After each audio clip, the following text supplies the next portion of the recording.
అంటే ఎలా ఉంటాడు, దేవుడు అంటే ఎలా ఉంటాడు అంటే కోటి మంది కోటి రకాలు చెప్తా ఉన్నారు. ఎవరు ఒక్క విషయం చెప్పరు, ఒక్కడేం చెప్పరు. ఆ ఒక్కడెవరో వాడు చెప్పలేదు. క్రీస్తు యేసునందు విశ్వాసం నుంచి దేవుని భక్తులమని చెప్పుకుంటున్న క్రైస్తవుల్లో కూడా ఒకవేళ క్రైస్తవుని ఇవాళ అడిగితే దేవుడు ఎలా ఉంటాడు అని అంటే కోట్లాది మంది చూపించేది ఏంటో తెలుసు, యేసుక్రీస్తు వారి పటం చూపిస్తారు. ఆ యేసుక్రీస్తు వారి పటం లేదా చిత్రం బైబిల్లో మనకు కనబడదు. బైబిల్లో ఎక్కడ అలాంటి చిత్రం లేదు. కానీ లేని దాన్ని ఎవరో కల్పించారు, చిత్రకారుడు ఆర్ట్ వేశాడు. దాన్ని క్రైస్తవులందరూ దేవుడు దేవుడు దేవుడు అంటారు. మరి కొంతమంది అదే పోలికలో వేషం వేసి సినిమాలు తీసి సంపాదించుకున్నారు. ఆ సినిమాలను చూసి చాలా మంది క్రైస్తవులు అనుకుంటున్న వారు భ్రమపడుతున్నారు. ఆ చిత్రపటాన్ని ఒక విగ్రహంగా చేసుకొని ఇతను యేసుక్రీస్తు వారు, ఇతను దేవుడు అనే భ్రమలో క్రైస్తవ ప్రపంచం ఉంది. అసలు దేవుడు ఆయన ఎలా ఉంటాడన్న సంగతి కోట్లాది మందికి క్లారిటీ లేదు. సరి అయిన విశ్వాసం కనబడదు. ఏదో ప్రార్థనకి వెళ్తే చాలు, 4 మాటలు వారి బోధకులు ఏది చెప్పినా పర్లేదు, అమ్మయ్య మేము కూడా ప్రార్థనకి వెళ్ళి వచ్చాం, మేము కూడా దేవుడిని నమ్ముకున్నాం అనుకుంటాం. దేవుడు ఎలా ఉంటాడు? ఇది మహా చరిత్ర దేవుడి గురించి. లోకమంతా ఆది నుండి, సృష్టి ఆరంభం నుండి సృష్టి అంతమయ్యేదా దేవుడు దేవుడు దేవుడు దేవుడు దేవుడు దేవుడు. ప్రపంచమంతా ఇదే గోల. వారికి వారు మతాలను సృష్టించుకొని, వారికి వారు కులాలు సృష్టించుకొని, వారికి వారు వేరైపోయి ఒకడంటే ఒకరికి సరిపోదు. కానీ అందరూ దేవుడే అని అంటారు. అన్నిలో దేవుడే అంటారు. అందులో తెగలు వివిధ రకాలు. ఒక రకంగా ఇవాళ చూస్తుంటే వర్షాకాలం తెలుగు రాష్ట్రాల్లో రైతులకు యూరియా కొరత వచ్చింది. యూరియా లేదు. యూరియానైనా దొరకకపోవచ్చాము, కానీ దేవుళ్ళు మాత్రం గంపలు ఎత్తుకుని వెళ్ళిపోవచ్చు. ఎంతమంది కావాలి దేవుడు? ఏ వీధి, ఏ స్ట్రీట్కి వెళ్ళినా, ఏ సందుకి వెళ్ళినా ఊరి నిండా దేవుళ్ళు దేవతలు కనిపిస్తారు. గమనించండి ప్రియమైన దేవుడు వారు. ఇలా ఆలోచన చేస్తే మనుషులు దేవుణ్ణి తయారు చేసుకున్నారు, కానీ దేవుడు మనుషుల్ని చేశాడు.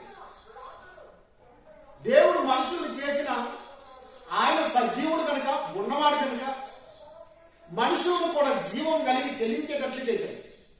కానీ మనుషులు వారి ఊహలను, తలంపులను, ఆలోచనలు బట్టి దేవుణ్ణి క్రియేట్ చేసుకున్నారు, తయారు చేసుకున్నారు.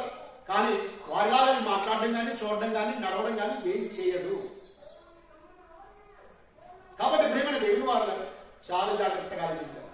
దేవుడు అంటే ఎలా ఉంటాడని క్రైస్తవుని అడిగితే కూడా సరైన సమాధానం చెప్పడు.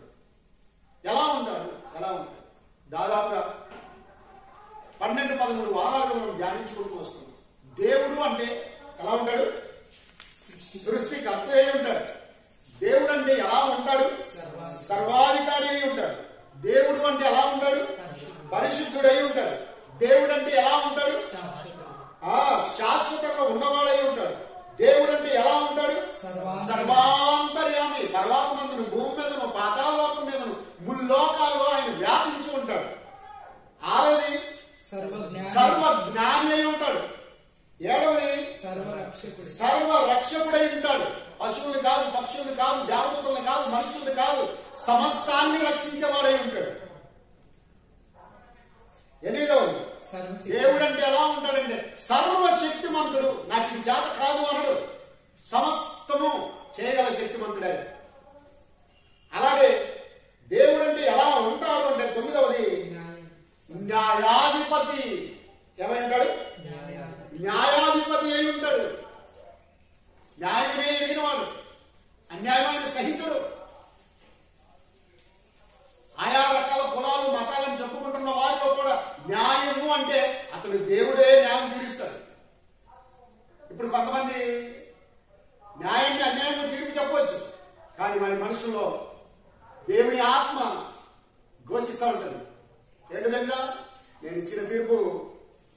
న్యాయం కాదు, న్యాయం కాదు, నేను అన్యాయం తీర్పు తీర్చాను, నేను అన్యాయంగా చెప్పాను, నాది అన్యాయం అన్యాయం అని వాడి మనసు కొట్టుమిట్టాడుతాడు. కాబట్టి దేవుడు అంటే ఎలా ఉంటాడంటే న్యాయానికి అధిపతి, న్యాయానికి అధిపతి. తర్వాత దేవుడు అంటే ఎలా ఉంటాడు? పదవది అదృష్టుడు, కంటికి కనబడడు. ఎవడు ఆది నుండి నేటి వరకు, ఆదాం మొదలుకొని నేటి వరకు ఎవ్వరు ఆయన్ను చూడలేదు, ఆయన స్వరాన్ని వినలేదు.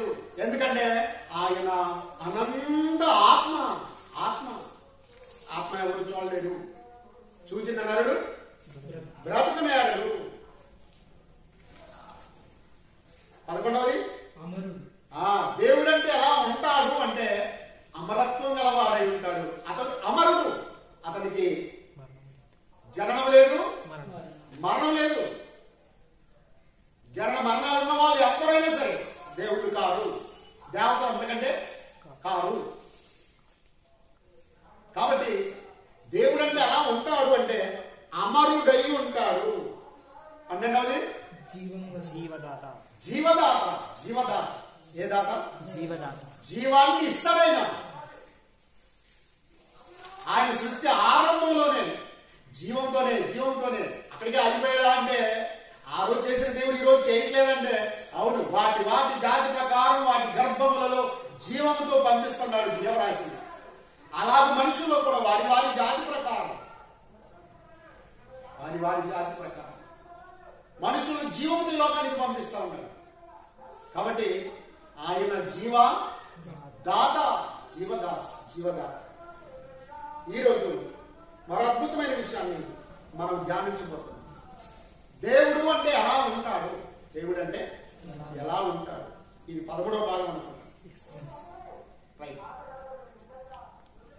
దేవుడు అంటే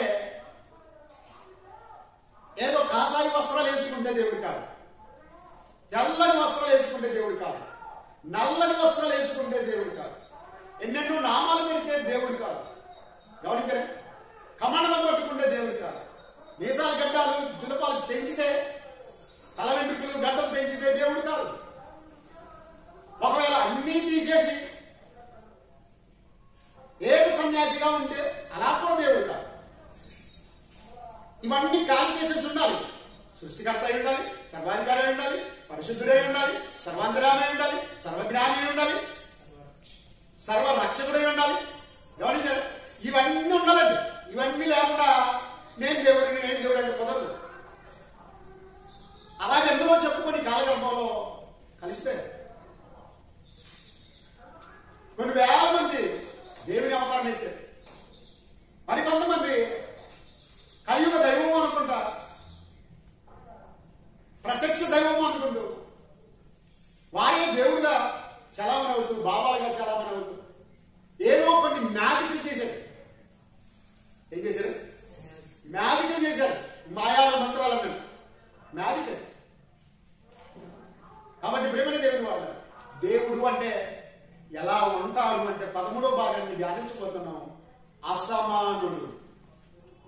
దేవుడు ఎలా ఉంటాడు తెలుసా? అసమానుడు.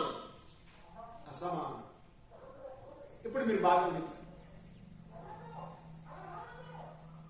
నువ్వు క్లాస్మేట్స్ అంటే ఇద్దరము ఒకే తరగతి చదువుకున్నాం, ఒకే స్కూల్లో ఉన్నాం, ఒకే హాస్టల్లోనూ ఉన్నాం. కాబట్టి నా క్లాస్మేట్ అంటే దాని అర్థం ఏంటి తెలుసా? సమానం. నా ఫ్రెండ్ ఉన్నాడు, నా ఫ్రెండ్ నేను సమానం. ఇప్పుడు గమనించండి, చిన్న బైబిల్ పరీక్ష పెట్టాము. ఆ బైబిల్ పరీక్షలో డిగ్రీ చదివిన వారికి లేదా పీజీ చదివిన వారికి, 5వ తరగతి చదివిన వారికి ఒకే ప్రశ్న పత్రం ఇస్తే సమానమేనా? వాళ్ళిద్దరు సమానమే. ఎందుకు? ఆ అబ్బాయి మనిషే, ఈ అబ్బాయి మనిషే కదా. కాబట్టి సమానులు కాదు. కానీ ప్రాణం విషయంలో సమానులే. ప్రాణం విషయంలో సమాన ప్రాణం ఉంది. కానీ చదువు విషయంలో, వయసు విషయంలో, పరీక్ష విషయంలో వారు సమానులు కాదు. కాబట్టి ప్రియమైన దేవుడు వాళ్ళు చాలా జాగ్రత్తగా ఆలోచించాలి.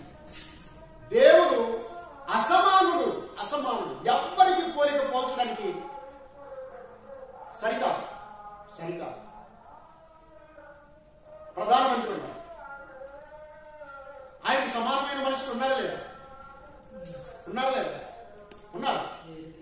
అతను ఓడిపోతే ఇంకొకటి ప్రధాని సీట్కి వచ్చేస్తాడు, అధికారానికి వచ్చేస్తాడు. అలా భూమి మీద ఉన్న వందల దేశాలు ఉన్నాయి. ఆ దేశానికి ప్రధానమంత్రి, ఈ దేశానికి ప్రధానమంత్రి, మరో దేశానికి ప్రధానమంత్రి సమానులే. నువ్వు నీ దేశానికి నాయకుడివి, నేను నా దేశానికి నాయకుడివి, కాబట్టి సమానులే. మరి దేవుడు ఎవరికి సమానం?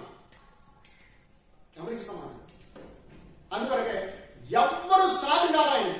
అందుకొరకే ఆయన దేవుడు అంటే ఎలా ఉంటాడు అంటే అసమానుడు. కొంతమంది అంటారు అజాత శత్రువు అంటున్నారు. అజాత శత్రువైన పోతాడు, కాలగర్భంలో కలిసిపోతాడు, మట్టిలో కలిసిపోతాడు. కాబట్టి ప్రియమైన దేవుడు వాళ్ళు చాలా జాగ్రత్తగా ఆలోచించారు. పరిశుద్ధ గ్రంథాన్ని పరిశీలన చేద్దాం. సామెతల గ్రంథం 26వ అధ్యాయం 17వ వచనం. సామెతల గ్రంథం 26వ అధ్యాయం 17వ వచనం చూడండి. తనకు పట్టని జగడమును బట్టి రేగువాడు దాటిపోవచ్చున్న కుక్క చెవును పట్టుకుని వానితో సమానుడు. ఇక్కడ సమానత్వాన్ని చెప్పాడు చూడండి. ఒక సమానం అని చెప్పాడు ఒక మనిషి. ఏంటి అంటే తనకు పట్టని జగడమును బట్టి రేగువాడు అంటే రెచ్చిపోయేవాడు దాటిపోవచ్చున్న కుక్క చెవులను పట్టుకొని వాడితో సమానం. కొంచెం మీకు అర్థం కావాలి. అక్క వింటున్నారా? తనకు పట్టని అంటే ఇద్దరు జగడం ఆడుతున్నారు, కొట్లాడుతున్నారు. ఏ ఊరి వ్యక్తో, ఏ పొలం వ్యక్తో గమనించారా? అసలు అప్పుడు ముక్కు మొఖం తెలియదు. దారిని ఊరికే పోకుండా ఏం చేశాడు తెలుసా? తనకు పట్టని జగడంతో రేగువాడు అంటే రెచ్చిపోయేవాడు. వాళ్ళిద్దరు కొట్లాడుతున్నారు. అవును, ఏం కొట్టింది? దెబ్బ కొట్టాడు. కొట్టాడు అసలు నిందేవాడు. తర్వాత వీడు వచ్చి వాళ్ళు కొట్టాడు. కొట్టాను. అసలు నువ్వెవడు? అసలు మా రంకేంటి, మా గొడవేంటి, నువ్వెందుకు కొట్టాడుతున్నావు? అందుకని పెద్దలు ఏమన్నా తెలుసా? గాలికి పోయే కళ్ళను, ముళ్ళ కంచెను ఎత్తినేసుకున్నాడు. అది ఊరికి గాలికి పోతుంది. దాంతో నీకేంటి అంటే అందుకని బైబిల్ అంటుంది తనకు పట్టని జగడమును బట్టి రేగువాడు, రెచ్చిపోయేవాడు, దాన్ని కలుగ చేసుకునేవాడు దేనితో సమానుడు అంటే దాటిపోవచ్చున్న కుక్క చెవులు పట్టుకునే వాడితో సమానం. అది ఊగిపోతుంది, చెవు పట్టుకుని ఊరుకుంటుందా? ఏం చేస్తుంది? అలా కలుగుతాం, ఆ చేతిని కలుగుతాం. కారణం లేని గాయాలు ఎవరికి? వీడికే. గమనించారు? ఆ మధ్యన వాడు బాగా విరిగేసుకున్నాడు, తాగాడు. ఎప్పుడు పాములు ఉంటే పట్టుకుంటాడు. తాగిన మైకలో ఒక మంచి తాచుపామును పట్టుకుని ఊరుకుంటాలి కదా, లేదా జాగ్రత్తగా ఎక్కడ వదిలిపెట్టాలి కదా. అందరూ చూస్తూ ఉంటే కొంచెం రెచ్చిపోయాడు. ఏమనుకున్నావు? నేను పామును పట్టేసిన, ఎంత పెద్ద నాగుపామైనా పర్లేదు, తాచుపామైనా పర్లేదు, పట్టేస్తా అని చెప్పి మేడం చుట్టుకున్నాడు. వేసిపోయింది. కరెక్ట్ మేడం కలిసింది. పామును పట్టుకుని వెళ్ళాడు. ఎక్కడికి? హాస్పిటల్కి వెళ్తే వాళ్ళు ఆ పాముని చంపించేది. వీనికి ట్రీట్మెంట్ ఇవ్వాలి. పట్టి చచ్చిపోయింది. అది ఎక్కడ కాటేసింది? మెయిన్ నరాలకు కాటేసేసింది. వెంటనే బ్రెయిన్ స్ట్రోక్ ఇచ్చేసింది. అంతే, గమనించారా? కాబట్టి గాలికి పోయే కంపెనీ వీటిని ఎత్తిరేసుకున్నాడు. అందుకనే తనకు పట్టని జగడం, తనకి సంబంధం లేని కొట్లాటల్లో ఎవడైనా జోక్యం చేసుకుని ఒకవేళ సమాధాన పరిస్థితి అది వేరే సంగతి. కానీ రెచ్చిపోయాడు అనుకోండి, గమనించండి, రెచ్చిపోయాడు అనుకోండి, వాడు దాటిపోవచ్చున్న కుక్క చెవులు పట్టుకుని వాడితో సమానం. ఊరికనే దెబ్బలు తింటాడు, ఊరికనే గాయాలు పాలవుతాడు, కుక్క కాడు గురవుతాడు. కాబట్టి ప్రియమైన దేవుని వాళ్ళు, ఉత్తరప్రదేశ్లోని ఒక కబడ్డీ ప్లేయర్, మంచి కబడ్డీ ప్లేయర్, కుక్క పిల్ల ఆ గటార్లోనూ మురికాల్లో ఇరుక్కుపోయింది. చిన్న కుక్క పిల్ల దాన్ని చేద్దామని తీయబోయాడు. కష్టపడి తీసేటప్పుడు ఇది కొరికింది. ఏమవుతుంది అనుకున్నాడు ఏమో. ఆ మధ్య పోయిన నెలలో వాడికి రేబీస్ వ్యాధి వచ్చి చచ్చిపోయాడు. అది పిచ్చి కుక్క తెలియదు. గమనించారా? ఊరుకున్నా ఉంటుంది, దాన్ని వదిలిపెట్టేలా అవుతుంది. దాంతో నీకేంటి? ఒకవేళ దాన్ని ఏమైనా తీయాలనుకున్నా, సేవ్ చేయాలి, కాపాడాలనుకుంటే కాట వేసుకోకుండా చూడాలి. కాబట్టి మంచి కబడ్డీ ప్లేయర్ రేబీస్ వ్యాధికి గురైపోయి కుక్కలా కలిసి చచ్చిపోయింది. ఒకసారి వాళ్ళ ఊళ్ళో కూడా పెద్ద 10 మంది బుధవారం మార్కెట్ సంతకు పోయారు. నీళ్లు మారిపోయాయి. అంతే, రాత్రి వచ్చేసరికి కుక్కలా కలిసి ఎవరు పట్టుకున్నా ఉండట్లేదు. చెట్టు కట్టేస్తున్నారు, మంచాన్ని కట్టేస్తున్నారు, చనిపోయారు. కాబట్టి ప్రియమైన దేవుని వారు, తనకు పట్టని జగడమును బట్టి రేగువాడు దాటిపోతున్న కుక్క చెవులు పట్టుకున్న వాడితో సమానం. అంటే కుక్క లాంటోడు అని కుక్కకి మనిషికి పోల్చాడు. కుక్కకి మనిషికి పోల్చాడు. అలాంటి వాడు తనకు సంబంధం లేని విషయాలు తలపిస్తే కుక్కతో సమానంగా చెప్పాడు. తర్వాత గమనిద్దాం ప్రియమైన దేవుని వారు, 27వ అధ్యాయం సామెతల గ్రంథం 8వ వచనం. సామెతల గ్రంథం 27వ అధ్యాయం 8వ వచనం చూడండి. తన ఇల్లు విడిచి తిరుగువాడు గూడు విడిచి తిరుగు పక్షితో సమానుడు.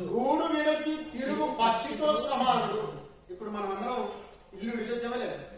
విడిచొచ్చాం. కానీ దానికి ఒక కారణం ఉంది. ఇల్లు విడిచొచ్చాము అంటే ఆరాధనకు వచ్చాం, ప్రార్థనకు వచ్చాం మనం, అవునా? అలాగే మార్కెట్కి వెళ్తాం, పనులకి వెళ్తాం, కూలికి వెళ్తాం, ఉద్యోగానికి వెళ్తాం, చదువుకి వెళ్తాం. ఇలా చూస్తూ ఉంటే ఇది ఇల్లు విడిచి వచ్చేది కాదు. దేవుడు ఎందుకు ఇలా రాయించాడో ఆలోచిద్దాం. తన ఇల్లు విడిచి తిరుగువాడు గూడు విడిచి తిరుగు పక్షితో సమానుడు. చాలా జాగ్రత్తగా ఆలోచించాడు. సమానుడు దేంతో సమానుడు? పక్షితో సమానుడు. దేంతో సమానుడు? పక్షితో సమానం. ఎలా అంటే పక్షి తన పిల్లలకు కానీ తన గుడ్లకు కానీ సెక్యూరిటీ గార్డు పెట్టేం పోతుంది. బాగా గమనించాలి. అడవికి వెళ్ళిపోతుంది, అడవంతా తిరుగుతుంది. తీరా సాయంత్రానికి గూటికి వస్తుంది. కానీ ఆ గూడు ఏమైంది? వేరే పక్షులు ఏమైనా తన గుడ్డు తీసేస్తున్నాయా? పాములు ఏమైనా వచ్చి మింగేసాయా? తన పిల్లలు ఏమైనా తిన్నాయా? గూడు పడిపోయిందా? చుట్టూ ఎవడైనా కొట్టేశాడా? ఈ సంగతులు అదేమి ఆలోచన చేయండి.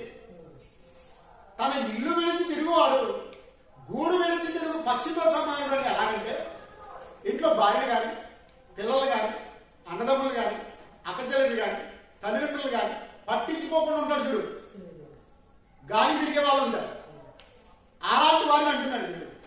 తన ఇల్లు, తన సంసారం, తన పిల్లల చదువు, తన పిల్లల ఆరోగ్యం, వారికి కావాల్సిన అన్నం, వీటన్నింటిని చూసుకునేవాడు ఇంటిని బాగా కాపాడుకుంటాడు, ఇంటిని దేవుడిలో నడిపిస్తాడు. కానీ అదేమీ పట్టకుండా వారు తింటేవి, ఉంటేవి, చస్తే బతికే. నాకేంటి, పొద్దున ఒక కోటం దొరికితే చాలు, సాయంత్రం ఒక కళ్ళు ముందు దొరికితే చాలు అని వాళ్ళు. ఉదయానికి సాయంత్రానికి ఆ కల్లో సారో బ్రాండో ఇసుక కావాలి, మత్తు పదార్థం దొరకాలని ప్రయత్నం చేస్తాడే తప్ప తన కుటుంబాన్ని పట్టించుకోడు. కాబట్టి తన కుటుంబాన్ని విడిచి తిరుగువాడు, తన ఇల్లు విడిచంటే కుటుంబాన్ని, భార్య పిల్లల్ని విడిచి తిరుగువాడు గూడు విడిచి తిరుగు పక్షితో సమానం. ఇప్పుడు మీరు బాగా అక్కడేమో కుక్క చెవులు పట్టుకుని వాడితో సమానుడైన మనిషిని అన్నాడు, ఇక్కడేమో గూడు విడిచి తిరుగు పక్షితో సమానుడు అన్నాడు. మనిషి కుక్కతో సమానుడు అయిపోయాడు, పక్షితో సమానుడు అయిపోయాడు. అంటే పనికి మాలిన వాడని దాని అర్థం. పనికి మాలిన వాళ్ళు కుక్కలతోనూ పక్షులతోనూ సమానుడు. మరి దేవుడు కుక్కతో సమానుడా? సమానుడని మీకు చెప్తాను. మనిషి ఎలా చెప్పేశాడు తెలుసా? కుక్క మనిషి ఇలా తిరిగి ఉన్నప్పుడు పాస్ వచ్చింది అనుకోండి, ఏమన్నా మంచిదే లేదా? పోనీ దాన్ని కాళ్ళతో దొక్కారు, తన్నారు అనుకోండి, ఇదేమి కుక్కని కాదు, ఆడేస్తుంది కాదు, మల్లేశ్వరుడు మల్లప్ప స్వామి కాళ్ళతో. ఇప్పుడు చూడు, బాగా ఆలోచించాలి. కాళ్ళతో తన్నకూడదు, అది దేవుడు అనే స్థాయి తీసుకెళ్ళింది మానవ సమాజం. కుక్కను దేవుడు చేశారు లేదా? ఒక పంది చిన్న గుడి, ఆ గుడి చుట్టూ అందరూ ప్రదక్షిణ చేస్తుంటే ఇది తిరుగుతా ఉంది. వాళ్ళు పూజ చేసుకుని వెళ్ళిపోతున్నారు, కానీ అది తిరుగుతా ఉంది. అది పంది గమనించారా? అది తిరుగుతా ఉంది. దానికి ఏం కల్పించారు తెలుసా? ఓ స్వామి భక్తి ఉంది దానికి. ఏం భక్తి? ఏం కలిగి అంటే పంది అనకూడదు, మరి ఏమన్నా వరాహదేవుడు. పందిని దేవుడు చేశాడు, అవునా? కుక్కను దేవుడు అన్నారు, మనిషిని పందిని దేవుడు అన్నారు. ఇలా చూస్తే పక్షిని కూడా దేవుడు అన్నారు.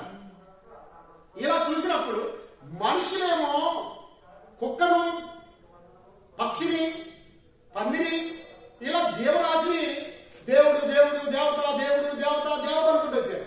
కానీ దేవుడు సమానుడు కాదు, దేవుడు కుక్కతో సమానుడు కాదు, దేవుడు పందితో సమానుడు కాదు, దేవుడు పక్షితో సమానుడు కాదు. ఆయన అసమానుడు. ఈ జీవరాశి అంతటిని దేవుడు ఏం చేశాడు తెలుసా? జస్ట్ మాటతో కలిగించాడు. ఆయనకి సాటి అవుతాయి. చూసారా? యెషయా గ్రంథం 1వ అధ్యాయంలో ఏమన్నాడు తెలుసా? ఆకాశం ఆలకించుము, భూమి చెవియెత్తుము, నేను పిల్లలు కనిపాను, గొప్పవారిని చేసింది కానీ వారు నా మీద తిరుగుబడి ఉన్నారు. ఎద్దు తన కామాంగు నెరుగును, గాడిద సొంత వారి దొడ్డి తెలుసుకును. గాడిద తెలుసుకుంటుంది, ఎద్దు తెలుసుకుంటుంది, నా జనం తెలుసుకోకుంటుంది, నా జనానికి తెలియలేదు అంటున్నాడు. కానీ దేవుడి వీళ్ళని గాడిదని కానీ ఎద్దులని కానీ అనట్లేదండి.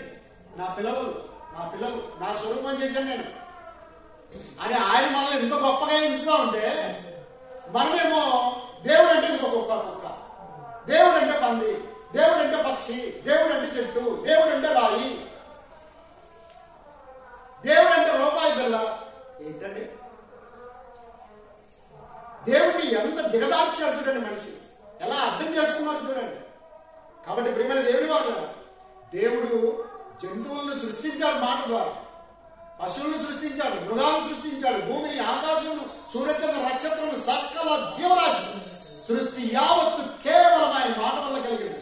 కాబట్టి ఆయనకి సాటి అయింది విశ్వంలో ఏది లేదు, ఏది లేదు. అద్భుతమైన మరొక వచనాన్ని చూద్దాం ప్రియమైన దేవుడి వాళ్ళు.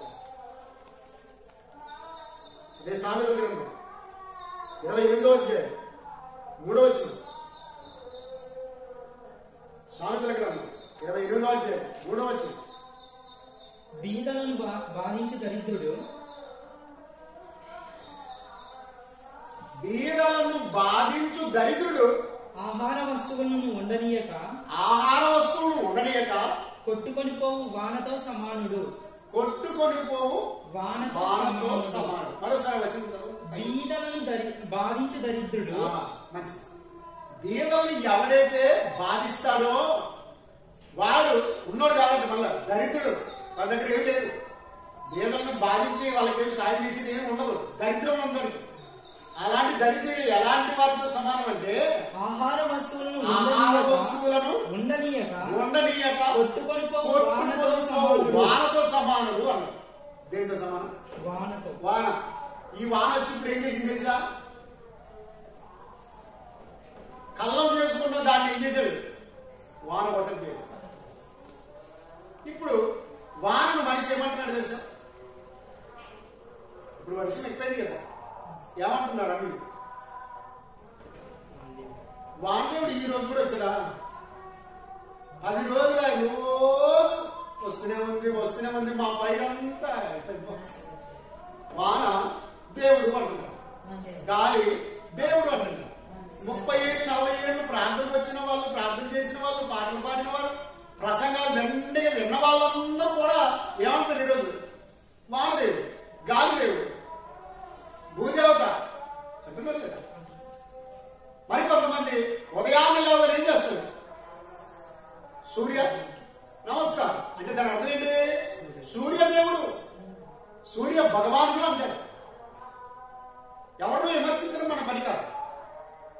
కానీ దేవుడు వాన సమానమేనా? దేవుడు గాలి సమానమేనా? దేవుడు సూర్యుడు సమానమేనా? బాగా ఆలోచించండి. కాబట్టి కోటి సూర్యులు ఉన్నా కూడా ఆయనకు సాటి కాదు. కోటి సూర్య గోళాలు ఉండినా దేవునికి సమానం కాదు. ఎందుకంటే ఆయన సృష్టికర్త. ఈ సూర్యుడు దేవుని సృష్టించదు. అలా పెట్టేశాడు దేవుడు, అది ఉండిపోయింది.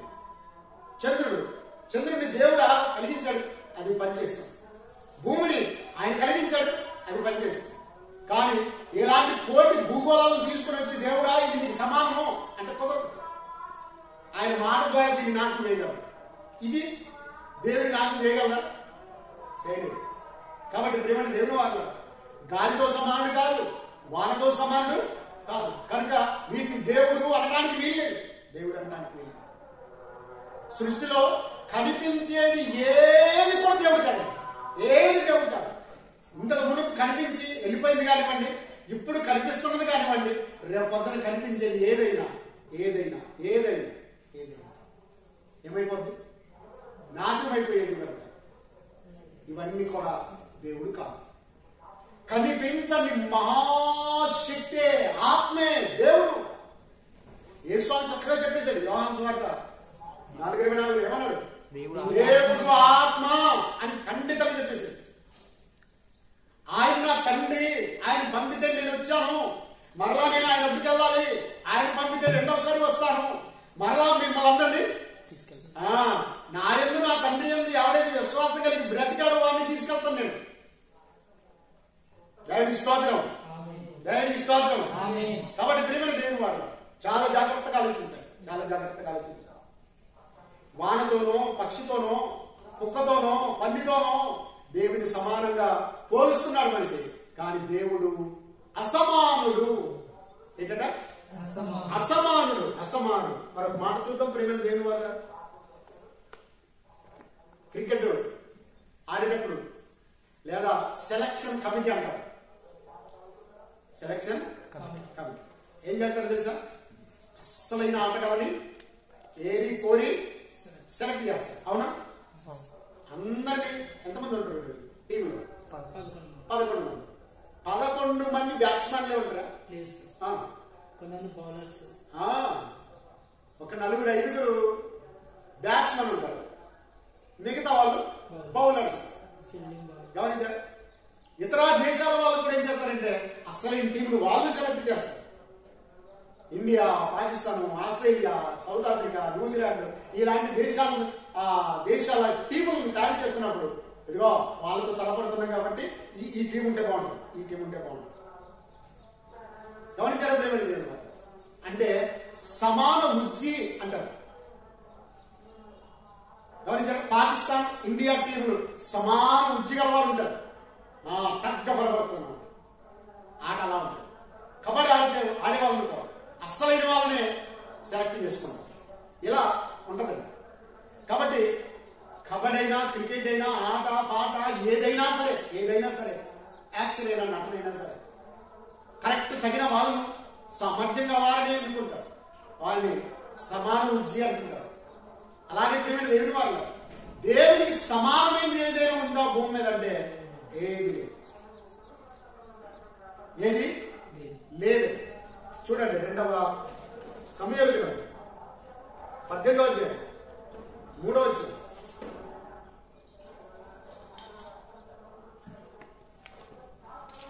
జనులు 2వ సమూయేలు గ్రంథం 18వ అధ్యాయం 3వ వచనం. జనులు నీవు రాకూడదు, మేము పారిపోయినను, జనులు దానిని లక్ష్య పెట్టరు, మాలో సగం మంది చనిపోయినను, జనులు దానిని లక్ష్య పెట్టరు, మా వంటి 10,000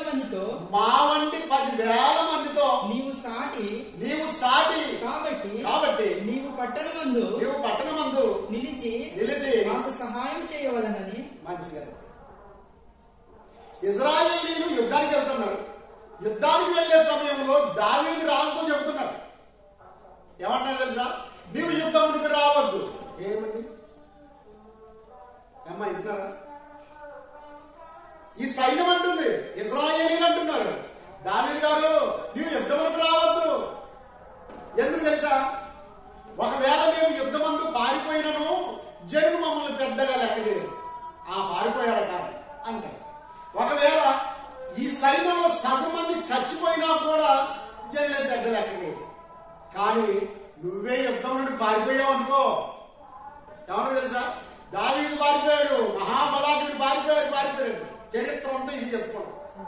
కాబట్టి నువ్వు యుద్ధానికి రావాలి. ఒకవేళ మేము సగం మంది చచ్చిపోయినా పర్లేదు, ప్రజలు పెద్దగా పట్టించుకోరు, లెక్క చేయరు, లక్ష్య పెట్టరు. కానీ నువ్వే చచ్చావు అనుకో, దావీదు రాజుని చంపేశారు. కనుకనే మాలో నువ్వు ఎంతటికి సమానం తెలుసు? మా వంటి 10,000 మందికి నీవు సాటి. కాబట్టి నువ్వు పట్టణంలో నిలిచివండి, మాకు ఏదైనా సాయం చేయి, అంతే చాలు. ఒక రాజుకి, దావీదు రాజుకి ఎంతమంది సమానమట? 10,000 మంది యుద్ధం చేసినా దావీదు ఒక్కడు యుద్ధం చేసిన ఒకటి. కాబట్టి 10,000 మందికి నువ్వు సమానమయ్యా. కొన్నిసార్లు ఇంతకు మునుపు ఉండేది, ఇప్పుడు ఉందో లేదో నాకు అంతగా తెలియదు, కానీ ఏదైనా సంబంధం మాట్లాడడానికి వెళ్ళారనుకోండి, అమ్మాయి విషయమైనా అబ్బాయి విషయమైనా మాట్లాడేటప్పుడు వాళ్ళు వీళ్ళు అందరూ కలుస్తారు. గమనించారు? ఇటువైపు 100-200 మంది వారి మేటి వాళ్ళు అనుకుందాం. వారి మేటి వారు గోత్రికులు ఉంటారు. అటు వాళ్ళు కూడా చాలా మంది గోత్రికులు ఉంటారు. అయితే పెద్ద మనిషి ఒక ఆయన ఉండే, మా అమ్మాయిని ఇస్తాం అని మాట ఇచ్చాడు అనుకోండి, ఆయన వెనకాల 100-200 మంది కూడా మా పెద్ద మనిషి చెప్పినాడు ఇస్తాం, ఇస్తాం. వాడు కాలుకుంటూ చేయకుంటూ కళ్ళే కనపడి ఏమో మా పెద్ద మనిషి అయిపోయింది, మాట ఇచ్చినాడు అయిపోయిందంట. అవునా? కాబట్టి 200 మంది మాటకు అతడు సమానం. అవునా? ఆ గుంపు పెద్దలందరికీ, మనుషులందరికీ ఒక్కడే సమానుడు. గమనించండి. అలాగే దావీదు ఎంతమందికి సమానుడు అంటే 10,000 మంది యుద్ధశూరులకు సమానుడు. 10,000 మందికి సమానుడు. మరి దావీదు 10,000 మందితో సమానుడైతే మరి దేవుడు ఎంతమందికి సమానుడు? 1,000,000 మంది. ఇప్పుడు ప్రపంచ జనాభాలో 860 కోట్ల మంది ఉన్నారు. 860 కోట్ల మందికి సమానం అవుతాడా? కానీ 800 కోట్ల మందిని ఆయన సృష్టించాడు. కానీ 860 కోట్ల మంది ఆయన సృష్టించలేదు అన్నప్పుడు దాని అర్థం ఏంటి? అసమానుడు ఆయన కూడా చేయలేదు. ఆయన ఎంత ఉన్నాడు? ఆకాశము నా సింహాసనము, భూమి నా పాదపీఠం. మందిరమే కట్టలేదు. నన్నెవరు కడతాడండి? నన్నెవరు చేస్తాడు? చేయలేదు. దానికి స్తోత్రం. కాబట్టి దేవుడు అసమానుడు. దేవుడు అసమానుడు. భూమి మీద మనిషి ఒకవేళ దావీదు 10,000 మందితో సమానుడైతే దేవుడు కోట్ల మందితో కూడా సమానుడు కాదు. ఆయన అసమానుడు. ఆకాశ మహాకాశములు పట్టజాలంత గొప్పవాడు. మరి నువ్వు నేను భూమి మీద ఉన్నావు లేదా? కొన్నిసార్లు చెబుతారు కొంతమంది పండితులు చెబుతారు, బాంబాయి పట్టణంలో ఆ మేడల్లో ఉన్న వాళ్ళందరూ ఒక్కసారి కిందికి దిగితే ఆ పట్టణం పట్టదట. బాంబాయి పట్టణం పట్టదట. బాగా గమనించారు. అంత జనాలు ఉందట. అంత జనాలు. ఎవరి పనుల్లో వాళ్ళు, ఎవరి కంపెనీలో వాళ్ళు, ఎవరి బండ్లలో వాళ్ళు వెళ్ళిపోతున్నారు కాబట్టి కనిపించదు. కానీ ఒకసారి కిందికి దిగారంటే చీమల దండట. చీమల దండ. ఈ చీమల దండని సృష్టించింది ఎవరు? ఈయనే. ఇంతమందే కాదు, భూమి మీద ఇంకా కోట్ల మంది ఉన్నారు కదా. అందరిని చేసిన వాడు దేవుడు. కాబట్టి ఆయనకి సాటిన వాడు ఎవరు లేడు. అందువల్ల దేవుడు అసమానుడు. అసమానుడు. ఇలా ఆలోచన చేస్తే ప్రియమైన దేవుని వారు మరొక మాటను చూడండి. కీర్తనల గ్రంథం 40వ కీర్తన 5వ వచనం. 40వ కీర్తన 5వ వచనం. యెహోవా నా దేవా, యెహోవా నా దేవా, నీవు మా ఎడల జరిగించిన ఆశ్చర్య క్రియలను మా ఎడల నీకున్న తలంపులను బహు విస్తారములు వాటిని వివరించి చెప్పేదని అనుకుంటున్నా అవి లెక్కకు మించి ఉన్నవి. నీకు సాటి అయిన వాడొకడునూ లేడు. చాలా అద్భుతమైన మాట అన్నాడండి. దేవా, నువ్వు చేసిన కార్యములు ఆశ్చర్యకరమైనవి. అవి లెక్కించేదని అనుకుంటున్నా అవి లెక్కకే మించి ఉన్నాయి. కంప్యూటర్ కూడా పనిచేయదు. ఎన్ని కంప్యూటర్లు తెచ్చినా పనిచేయదు. బాగా గమనించండి ప్రేమ దేవుడు. ఈ రోజు వరకు నీ తలలో ఉన్న ఎంటికలు ఎన్ని ఉన్నాయో నీకు తెలియదు, ఇంకెవరికి తెలియదు. శాస్త్రజ్ఞులు కూడా, శాస్త్రవేత్తలు కూడా వారి ఎంటికలు ఎన్ని ఉన్నాయో చెప్పుకోలేదు. బాగా గమనించండి. సముద్రం ఇసుక లెక్కించండి, జీవరాశులు లెక్కించండి. ఎప్పటికి చెప్పారు?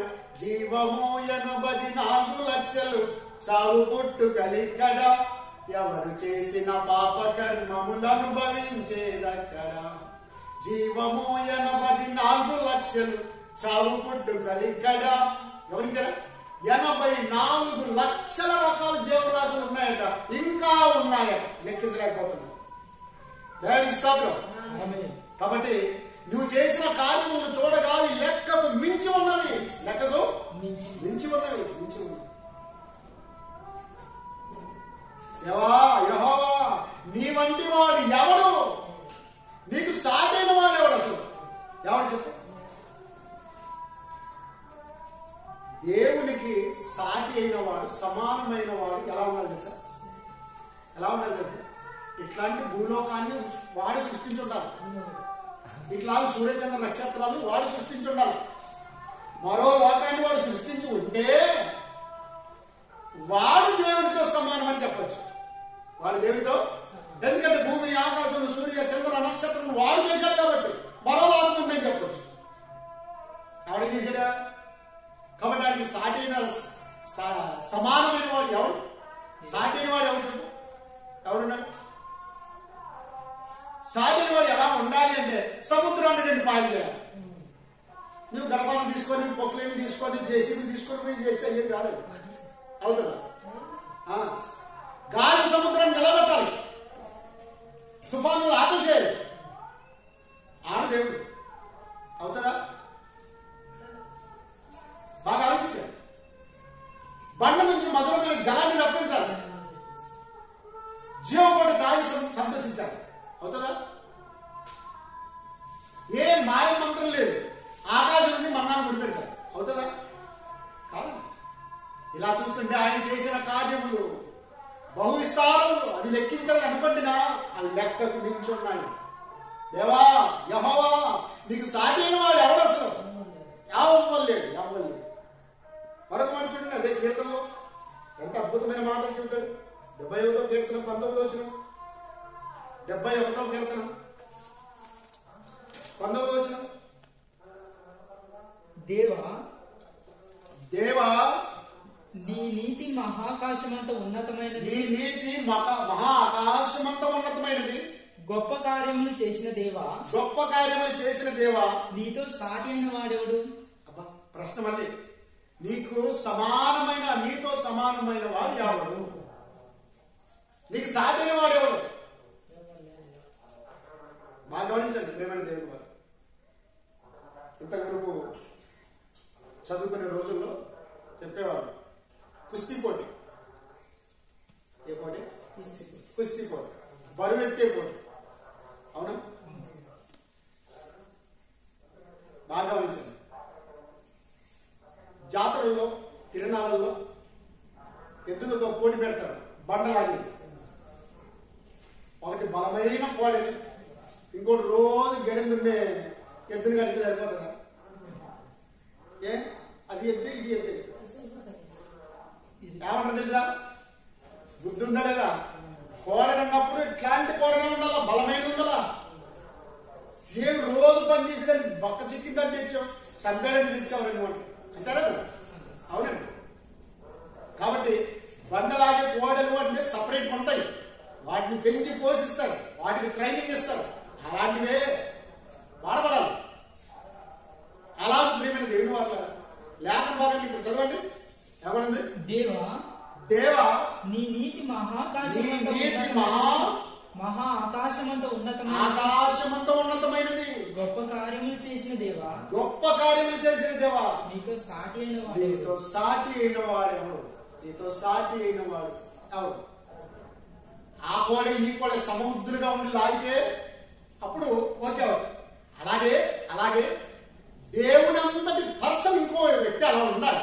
అలా ఉంటేనే అతను దేవుడు. మరి మనుషులు ఏం చేశారు? కుక్కను దేవుడు చేశారు, బల్లిని దేవుడు చేశారు, పందిని దేవుడు చేశారు, పక్షిని దేవుడిని చేశారు, చెట్టుని దేవుడిని చేశారు, రాయిని దేవుడిగా చేసేసారు.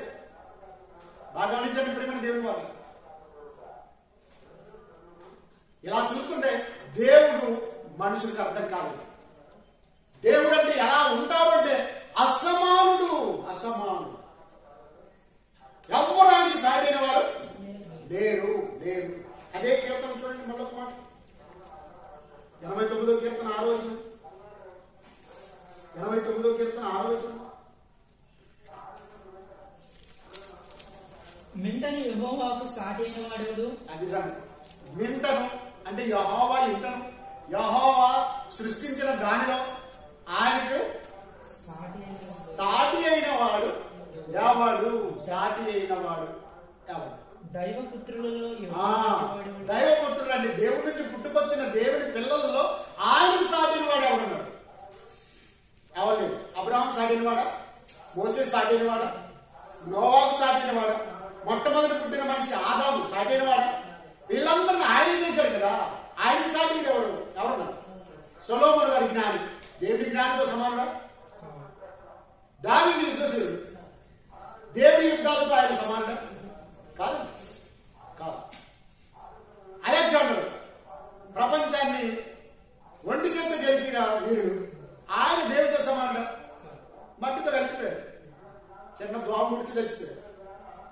మహాబలసుడే, ప్రపంచాన్ని జయించిన చక్రవర్తే, కానీ పాపాన్ని జయించలేకపోయాడు. గమనించరా? ఈ లోక ఆశను జయించలేకపోయాడు. దేవుడు ఎంత శక్తిమంతుడంటే ప్రపంచాన్ని జయించిన చక్రవర్తిని చిన్న దోమతో చంపించాడు. అంటే అంత గొప్పడు చెప్పండి. కోట్ల మంది అలెగ్జాండర్ని కోట్ల మంది దోమతో చంపగలిగారు. దేవునికి స్తోత్రం. కాబట్టి ప్రియమైన దేవుని వాళ్ళు, దైవపుత్రులలో ఆయనకు సాటి అయిన వాడు సమానంగా ఉన్నవాడు ఎవరు? ఎవరు లేరు. ఇలా ఆలోచన చేస్తే యెషయా గ్రంథము 40వ అధ్యాయం 18వ వచనం 40వ అధ్యాయం 18వ వచనం యెషయా గ్రంథం. కావున మీరు ఎవనితో దేవుని పోల్చుదురు? కావున మీరు ఎవరితో దేవుని పోల్చుదురు? ఏ రూపమును ఆయనకు సాటి చేయగలరు? ఏ రూపమును ఆయనకు సాటి చేయగలరు? ఏ రూపం చేస్తారు చెప్పండి? గమనించారు? విజయవాడలో అంబేద్కర్ విగ్రహం ఏర్పాటు చేశారు. ఎన్ని అడుగులు ఉంది? 134 అడుగులు ఉంటారు. చాలా పెద్ద విగ్రహం చేశారు. మంచిది. అతడు మన భారతదేశానికి దేవుడిచ్చిన గొప్ప వరం అతన్ని. భారత రాజ్యాంగ నిర్మాణం చేశాడు. ఆయా దేశాల చట్టాలను చూశాడు. చక్కని బడుగు బలహీన వర్గాల వారికి చోటు కల్పించడం, న్యాయం కల్పించాడు, శిక్షణ కల్పించాడు, తప్పులకు శిక్ష కల్పించాడు. వీటన్నిటినీ దేవుడు ఆయనకు మేధస్సు ఇచ్చాడు, చక్కగా రాశాడు. గమనించాడు. అయితే 134 అడుగులైనా ఇంకొక 200 అడుగులైనా దేవుడితో సమానం అవుతాడా? బుర్జ్ ఖలీఫా దుబాయ్లోని పెద్ద మేడ ఎన్నంతస్తులు? 153 అంతస్తులు. 153 అంతస్తులు. మరలా దానిపైన హెలికాప్టర్ దిగడానికి ప్లాట్ఫామ్ చాలా పెద్దది. చాలా పెద్దది.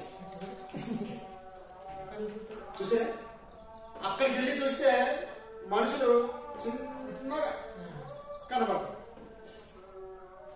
మేఘాలు అద్భుతమైనట్టుంటది. అంత పెద్ద నిర్మాణం చేసి ఒకవేళ ఆరాము కొన్ని వందలు ఇంకా కొన్ని వందల అడుగులు ఎత్తు కడితే 153 అంతస్తులు కాకుండా ఇంకా కడితే దేవుడికి సమానం అవుతాడా? కాదు. ఇలా చూస్తే ప్రేమైన దేవుడు వాడు యెహోవా నీ వంటి వాడు ఎవడు? మరోసారి చదివినా. మీరు ఎవరితో దేవుని పోల్చుదురు? మీరు ఎవరితో దేవుని పోల్చుదురు? ఏ రూపమును ఆయనకు సాటి చేయగలరు? దేవుడా ఇదిగో నీకు సరిపోయిన వాడు అని ఎవరు తెచ్చి నిలబెట్టగలరు చెప్పండి? అందుకొరకే నిర్గమకాండంలో ఒక అద్భుతమైన మాట చెప్పాడు మోసే గారు. చూడండి, భక్తుడైన మోసే నిర్గమకాండం 15వ అధ్యాయం 11వ వచనం. 15వ అధ్యాయం 11వ వచనం. యెహోవా వేల్పులలో నీ వంటి వాడెవడు? యెహోవా వేల్పులలో నీ వంటి వాడెవడు? పరిశుద్ధతను బట్టి నీవు మహనీయుడవు. స్తుతి కీర్తనను బట్టి పూజ్యుడవు. స్తుతి కీర్తనను బట్టి నీవు పూజ్యుడు అంటే ఆరాధనీయుడు. అద్భుతములు చేయవాడవు. నీ వంటి వాడు ఎవడు? చూసారా? కాబట్టి నీవు సృష్టించిన విశ్వంలో ఏది నీకు సాటి కాదు, ఏది నీకు సమానమైంది లేదు. వేల్పులలోని సముడెవరు? పరిశుద్ధ మహనీయుడా. వేల్పులలోని సముడెవరు? పరిశుద్ధ మహనీయుడా. అద్భుతమైన పూజుడా నీ వంటి వాడెవరు? యెహోవాను గానము చేసెదము ఏకముగా, మనకు రక్షకుడాయనే ఆయన మహిమ పాడెదము, ఆయనను వర్ణించెదము. ఆయనే దేవుడు మనకు. చూసే దేవుడి పరలోకమందు అత్యున్నత సింహాసనాసీనుడై సమీపింపరాని తేజస్సులో ఎవ్వడు చూడలేనంత కాంతిమయమై ఆయన వెలిగిపోతున్నాడు. కోట్లాది దూతలు లెక్కకి మించి ఉన్నారు. వారి సంఖ్య కోట్ల కొలదని చెప్పాడు. అంతే, కోట్ల కొలది దూతలు ఏం చెప్తున్నాయి? ఏమని పాడుతున్నాయి? వర్తమాన భూత భవిష్యత్ కాలంలో సర్వాధికారి దేవుడు ప్రభు పరిశుద్ధుడు పరిశుద్ధి పరిశుద్ధి సర్వలోకమైన మహిమతో నిండి ఉన్నది ప్రతి దానము చేస్తూనే ఉన్నారు. దేవుడు అనేవాడు దేవునికి సమానమైన వాడు అలా ఉన్నాడు. వాడు కూడా ఒక సింహాసనం ఉన్నారు. ఈ భూమి సింహాసనం కాదు. ఎంగేజ్మెంట్ అప్పుడు పెళ్ళినప్పుడు చేస్తారు ఏంటి ఆ కుర్చీ చైర్స్ ఏమంటారు మహారాజు కుర్చీ మహారాణి కుర్చీ ఏదో దానికి ఇంత అల్యూమినియం సిల్వర్ కలర్ కొట్టి దానికి ఎర్రని తివాసనాన్ని వేసి ఇదే కుర్చీ ఏ కుర్చీది మహారాణి కుర్చీ అంట. మరి ఆయన కుర్చీ ఎవ్వడు సమీపించలేనంత సింహాసనాసీనుడై కోట్లాది దూతలతో పరిశుద్ధుడు పరిశుద్ధుడు అని కొనియాడబడుతున్నాడు. ఆయన అలా ఉండాలి. ఇంకా వీడు ఎవడైనా దేవుడు అనే వ్యక్తికి ఎవడైనా ఉంటే అలా ఉండాలి. కాబట్టి దేవుడి గురించి ఆలోచించేస్తే ఆయన అసమానుడు. ఆయనతో ఎవరిని పోల్చలేదు. ఆయనకి సాటిన వాడు ఎవడు లేడు. దేవునికి స్తోత్రం, దేవునికి స్తోత్రం. రోమపత్రిక చివరి విషయం చదువుకుందాం. రోమపత్రిక మొదటి అధ్యాయం 23. రోమపత్రిక మొదటి అధ్యాయం 23. వారు అక్షయుడగు దేవుని మహిమను క్షయమగు మనుషుల యొక్కయు పక్షుల యొక్కయు చతుష్పాద జంతువుల యొక్కయు పురుగుల యొక్కయు ప్రతిమా స్వరూపంగా మార్చి నేలను ప్రాపు ప్రతిమలుగా వాళ్ళు ఏం చేశారంటే ప్రతిమా స్వరూపములుగా మార్చి. కానీ దేవుడుగానే ఉన్నాడు. దేవుడుగానే ఉన్నాడండి. అంతేకాని ఆయన ఎలా ఉంటాడు అని మనిషిని అడిగితే వాళ్ళు ఏం చేశారు తెలుసా? అహరోను గారు ఏం చేశారు? బాగుందరు ఇశ్రాయేలు అందరి దగ్గర వెండి బంగారం సొమ్మంతా తీసుకొని పాత పోషణ విగ్రహం చేసి దూడ చేసి ఐగుప్తులో నుండి నడిపించిన దేవుడు ఇదే అని. ఏది దేవుడు అంటే ఎలా ఉంటాడంటే అహరోను గారికి ఇశ్రాయేల్ వారికి తెలిసింది ఏంటంటే 4 కాళ్ళు తోక కొమ్ములు చెవులు ఉంటాయి. ఇది దేవుడు. ఏది మనుషులు ఏం చేశారు తెలుసా? అక్షయుడైన దేవుణ్ణి క్షయమగు మనుషుల యొక్కయు పక్షుల యొక్కయు చతుష్పాద 4 కాళ్ళు కలిగిన జంతువుల యొక్కయు పురుగుల యొక్కయు ప్రతిమా స్వరూపములకు మార్చి చూసారా? అందుకొరకే ఆ పశువు దేవుడు అంటున్నారు, కుక్క దేవుడు అంటున్నారు, పందిని దేవుడు అంటున్నారు, పామును దేవుడు అంటున్నారు. ఏంటండి? భూమిని దేవుడు అన్నారు, గాలి దేవుడు అన్నారు, వానని దేవుడు అన్నారు, సూర్యుని దేవుడు అన్నారు. ఏది పడితే దేవుడే. ఎంత భయంకరం. కాబట్టి ప్రేమ దేవుడు వాళ్ళు ఆయనకు సాటి అయిన వాళ్ళు ఎవరు? అందుకొరకు దేవుడు మనుషులతో సమానంగా, జంతువులతో సమానంగా, పురుగులతో సమానంగా, ఆకాశ పక్షులతో సమానంగా, పోనీ భూగోళానికి సమానంగా ఆయన భూదేవత అంటుంటారు కదా. ఇలా చూస్తే ప్రకృతిలో దేనికి పైన ఆకాశం ఉంది కానీ కింద భూమి ఎందు కానీ భూమి క్రింద ఉన్న నెల ఎందు కానీ దేని రూపంలో చేసుకోకూడదు, వాటిని సాగిలపడకూడదు, వాటిని మొక్కకూడదు. నీ దేవుడు నన్ను యెహోవాను నేను రోషం గల దేవుడు నన్ను. దేవునికి స్తోత్రం. చూసారా? నీ దేవుడైన యెహోవాను నేను రోషం గల దేవుడును. గమనించారా? డాన్స్ పాప ఆట ఆడొద్దు. నేను దేవుడు, నాకు రోషం ఉంది. ఇష్టం వచ్చినట్టు దేవుడిని దేవతలు చేసుకుంటూ పోతే ఎవరిని పడితే వాడిని తండ్రి అంటే కుదరదు. కాబట్టి దేవుడు అంటే ఎలా ఉంటాడు అంటే అసమానుడు, ఎవ్వరూ సాటి లేనంత గొప్పవాడు. యేసుక్రీస్తు వారి సాటి వారా? చూడండి యోహాను సువార్త 14వ అధ్యాయం. యోహాను సువార్త 14వ అధ్యాయం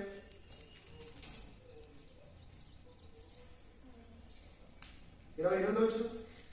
14:28.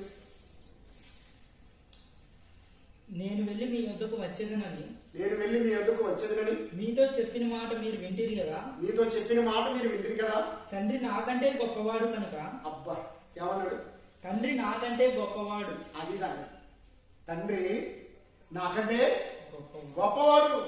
నాకు శరీరం అమర్చింది ఆయనే, నన్ను ఈ లోకానికి పంపించింది ఆయనే, శిలువ మరణం నుండి నన్ను సమాజం నుండి బయటకు లేపింది ఆయనే. కాబట్టి నేను సముద్రమును తుఫాను గాలిని తుఫాను ఆపేశాను. నేను గొప్పవాడినే. 5 రొట్టెలు 2 చేపలు 5,000 మందికి పెట్టాను. అది గొప్పవాడినే. చనిపోయిన వారిని తిరిగి లేపాను. గొప్పవాడినే. కానీ నా తండ్రి నాకంటే గొప్పవాడు. నా తండ్రి నాకంటే గొప్పవాడు అని చెప్పాడు. మరి ఇప్పుడు దేవుడితో ఎవరిని పోల్చాలి చెప్పండి? యేసుక్రీస్తు వారు అంటున్నారు నాకంటే గొప్పవాడు, నాకంటే గొప్పవాడు.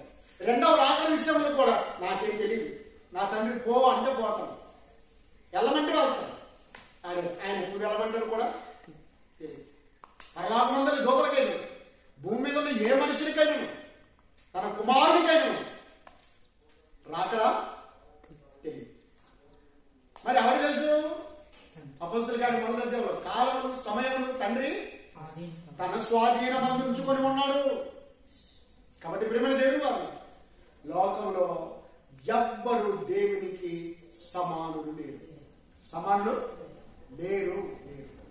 కాబట్టి ప్రేమైన దేవుడు వారు దేవుడు అంటే ఎలా ఉంటాడు అంటే అసమాను. ఎవరికి అందనంత గొప్పవాడు, ఎవరు ఊహించనంత గొప్పవాడు, ఎవరికి సమానమైన వాడు కాడు. అతడు అసమానుడైన, అంత అసమానుడైన గొప్ప దేవుడిని ఇవాళ మనం తెలుసుకున్నాం, నమ్ముకున్నాం. చూసి నమ్మిన వాడి కంటే చూడక నమ్మిన వాడు ధన్యులు. కాబట్టి ఇప్పుడు మనం ధన్యులమా కదా? ధన్యులు. దేవుడు ఎలా ఉంటాడో ఆదాము మొదలుకొని నేటి వరకు ఎవరికి తెలియదు, ఒక్క యేసుక్రీస్తు వారికి తప్ప. ఆయన పరలోకం చూశాడు, తండ్రి దగ్గర ఉన్నాడు, ఆయన ఏం చేశాడో చూశాడు, తండ్రి నేర్పించడమే నేర్చుకుని వచ్చాడు. కానీ ప్రేమైన దేవుడు వారు చూచిన నాడు ఎవడు లేడు. మనం చూడలేదు. చూడకుండానే మనం దేవుడు ఉన్నాడని, ఆయన తండ్రి అని, ఆయన యెహోవా అని, ఆయన ఎద్దు నుండి తన కుమారుడు యేసుక్రీస్తుని మన కొరకు పంపించాడని ఇదంతా నమ్ముతున్నాం. మనం ధన్యులు. అందుకొరకే ధన్యమో ఎంతో ధన్యమో ప్రభు యేసును కలిగి నా జీవితము. ధన్యమో ఎంతో ధన్యము ప్రభు యేసును కలిగి నా జీవితం. నేనే మార్గం సత్యం జీవమైనా నా ద్వారా తప్ప ఎవడును తండ్రి ఎందుకు? అసమానుడైన దేవుని యొద్దకు రావాలి అంటే యేసుక్రీస్తు నమ్ముకొని వెళ్ళాలి. అదొక్కటే మార్గం, అదొక్కటే గతి మానవుడు. కాబట్టి అలాగూ గట్టి నమ్మకంతో విశ్వాసంతో దేవుని కొరకు బ్రతకాలని ప్రభు పేట మనం చేస్తూ ముగిస్తున్నాం. దేవుడు తన మాటలు హృదయంలో నుంచి ఫలింపజేయుగా ప్రవేశించబోతున్నాం.